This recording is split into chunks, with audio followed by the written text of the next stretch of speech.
Safe and so clear. Oh my god! That's the time today. What was it? 2:13:57. Ugh. This cold sucks, man. My hands are killing it. Yeah, man.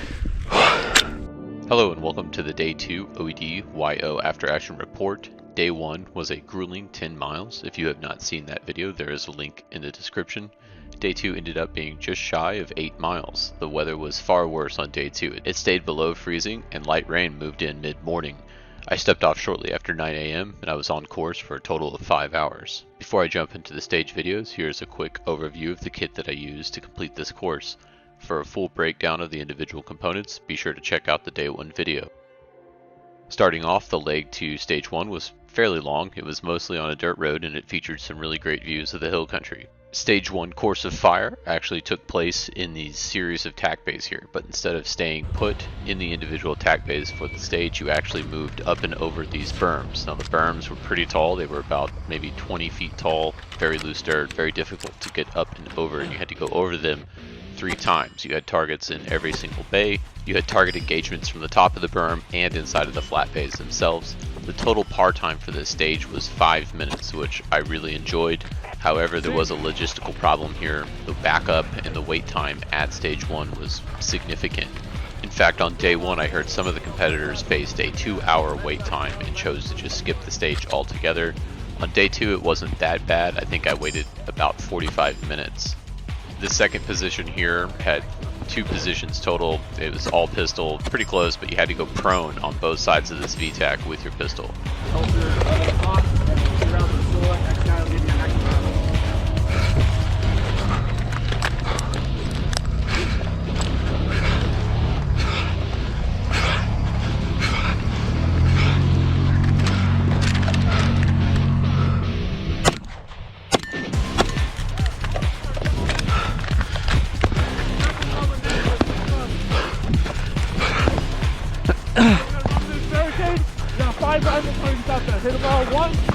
Fourth position here was at this VTAC. It was carbine only. However, after each hit, you had to change portholes. Hey!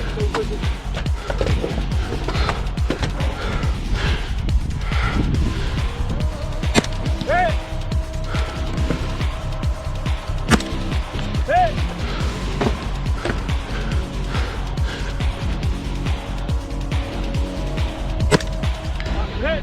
Left, go left to that. You have 5 out there. Go to the left, down, far right.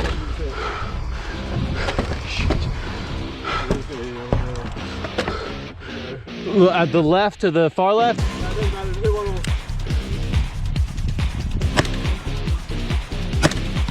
Right on safe. You're gonna run the top of the hill to the same 5 targets you just shot, and you have 5 on the right. Position 5 at the top of the berm, carbine only, had targets on both sides of the berm.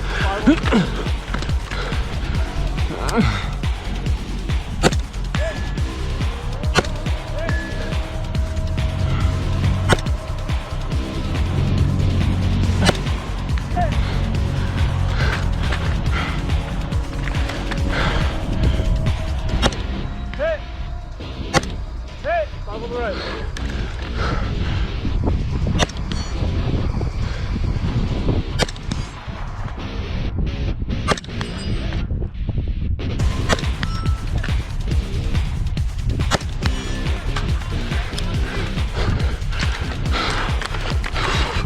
Where am I going?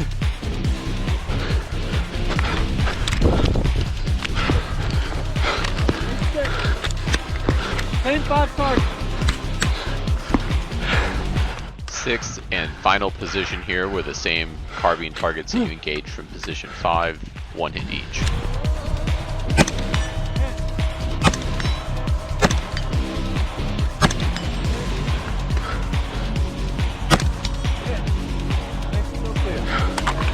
Oh my god!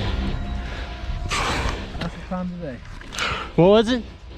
Now that time did eventually get beat. As fast as today? The RO was just saying that that was How the about fastest yesterday? time of the day at that point in the day. I absolutely Wow. loved stage 1. It's a shame that some of the competitors had to skip it because of the wait time. I thought it was fantastic having that long distance movement. It's a very creative use of tack bays and turning them into something a little more challenging. The berms were certainly a challenge. Man, my hands were absolutely frozen by the end of stage 1. I'd love to see stages that have longer par times like this. I'm not sure what the logistical fix would be for the wait times, perhaps sending competitors out every 15 minutes instead of every 5 minutes. Perhaps that would ease the wait time a bit. Movement from stage 1 to stage 2 included yet another berm. This kind of gives you an idea of just how steep some of these berms were. This was kind of impossible to walk down. You had to pretty much slide down it. Pathway to 2 was fairly short, mostly in a riverbed. Stage 2 course of fire here had a ton of positions, and it started off with a low crawl under barbed wire. There were 2 positions under the barbed wire, moved to a tree, moved to a sled pull, which for the men was a 240-pound sled pull, and then a bunch of pistol targets, and then finishing off with rifle at the end. Now the RO did inform us that the DNF rate was super high for this stage, and I think you're about to see why. Alright, 3 targets, 3 line.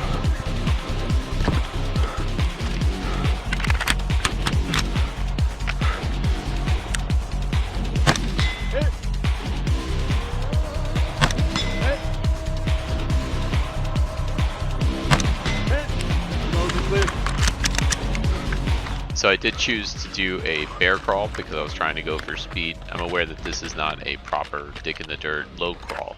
Between each of the low crawl positions, you did have to unload your rifle and show clear, which took time away from the competitor.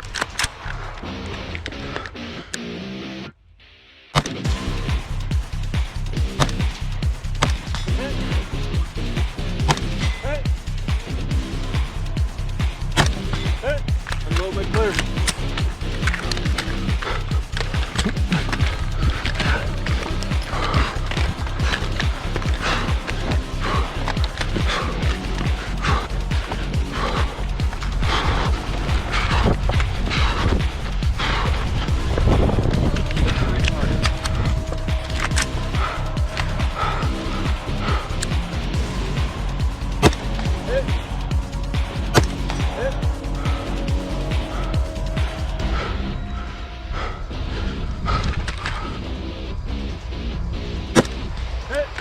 Unload my clear.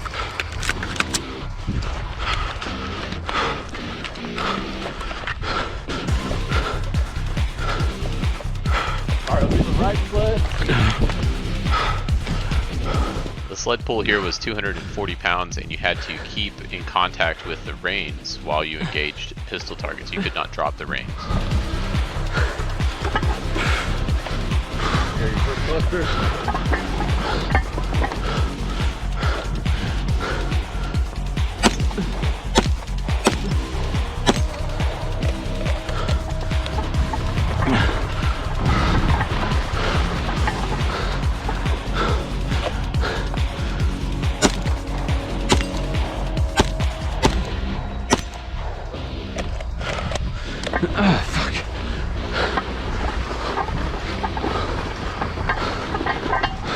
I ended up timing out on this stage with just 2 targets left, which kind of exposes a bit of a flaw in the scoring. Unfortunately, this event, a DNF is a DNF. Everybody gets the same score no matter how far you got in the actual course. So the person who maybe couldn't get past position 2 got the same score as I did when I made it all the way to the end. These events really should move to a time plus standard, which is basically you get the par time if you fail to complete the course of fire, plus you get the targets that you did not engage added to your score. So you still get a competitor rank, and you still get that feedback that the score offers in terms of your relative performance. While stage 2 seems to be pretty much impossible, only 4 people passed it for the entire weekend. Overall, I really enjoyed it. I love the movement, I love the different obstacles and the different features that this course actually offered. Moving on to stage 3. Stage 3 course of fire was just totally foobar, in my opinion. You had 4 different positions. Each position you had to unload, show clear, a lot of admin work, but every position you had to engage the pistol targets, which were pretty far and numerous, with your supported weak hand. This was yet again another stage with an extremely high DNF rate. Only 4 people passed it for the entire weekend.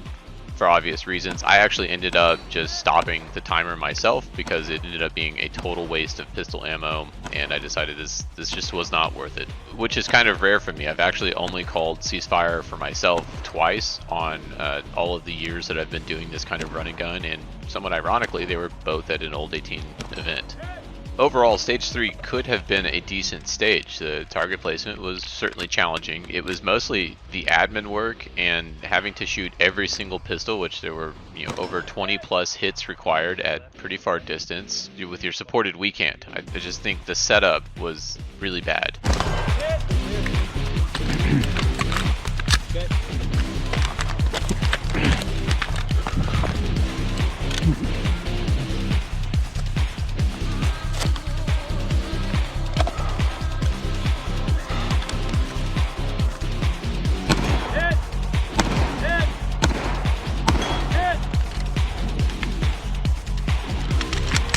Hats off to the ROs running the stage. It's never fun putting people through a stage that you know is going to make everyone mad. I could see it in the RO's face, they weren't having much fun. I'm going to go ahead and skip the rest of this video and move on. Quick jaunt to stage 4, mostly in a creek bottom. Stage 4 course of fire had 3 total positions with a mix of carbine and pistol. The first portion of pistol targets were all Mozambiques, fairly close.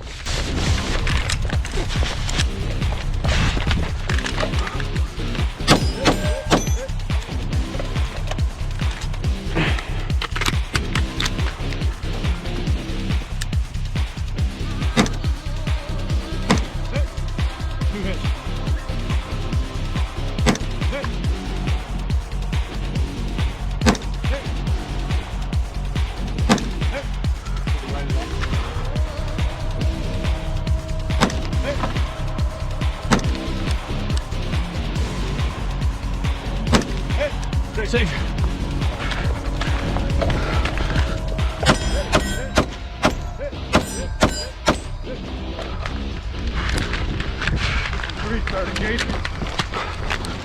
Where are they?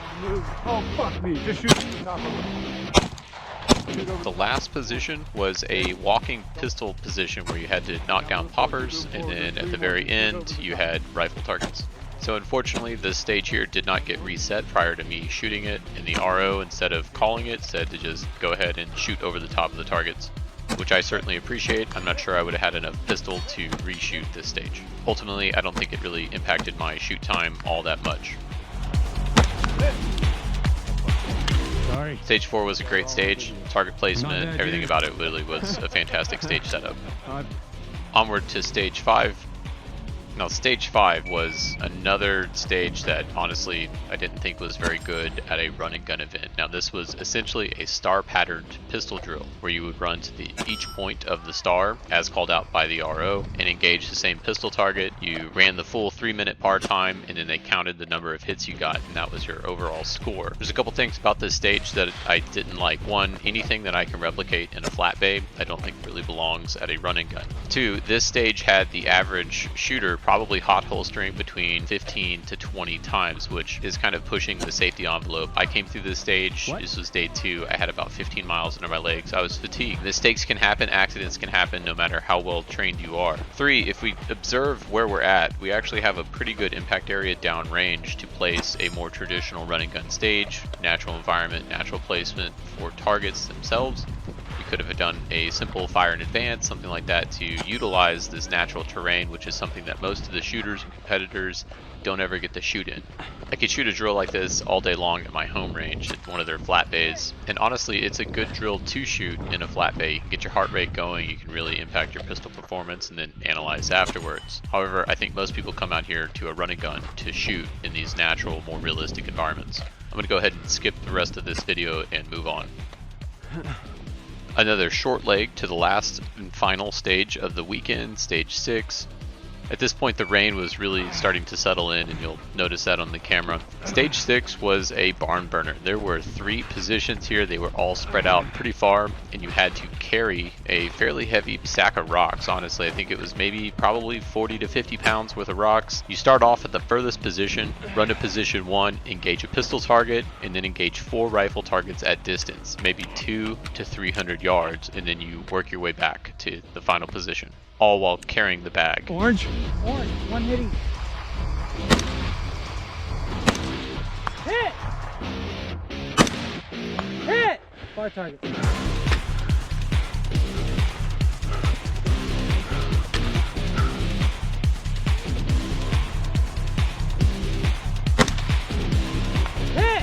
Target.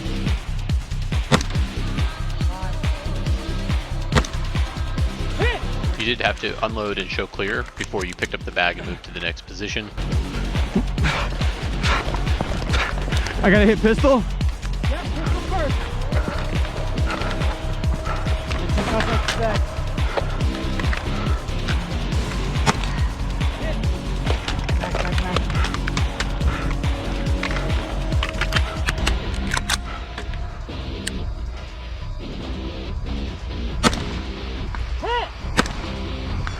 There are 2 sets of targets out there. They are all gongs. There's a set at about 200 yards, and then there's a set at around 320-ish yards.